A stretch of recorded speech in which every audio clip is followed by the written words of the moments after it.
देशातील सर्वोच्च कृषी संशोधन संस्था असलेल्या भारतीय कृषी संशोधन परिषद ICAR या संस्थेत 2007 सालापासून भरती प्रक्रियेमध्ये लॅटरल पद्धतीने एंट्री करण्यात येत आहे।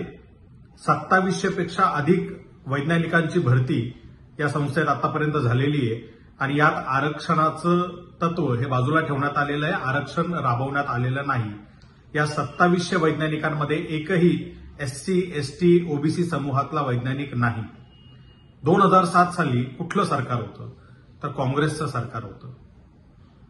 मग आरक्षणाचं तत्व किंवा आरक्षणाचं धोरण कुजवण्याचं काम कोण करतंय असं आपण म्हणतो तर भाजप करतंय आणि प्रत्यक्षात 2007 सालापासून या संस्थेतल्या आरक्षणाला बाजूला ठेवून लॅटरल पद्धतीने एंट्री देण्याचं काम कोणी केलंय तर काँग्रेसने केलंय।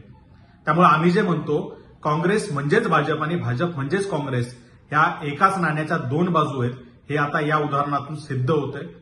आतापर्यंत यांनी काँग्रेसने दलित, आदिवासी, OBC या समूहाची मतं आरक्षण वाचवण्याच्या नावाखाली मिळवली, पण प्रत्यक्षात आरक्षणाचं धोरण कुजवण्याचं काम याच काँग्रेसनं केलेलं आहे।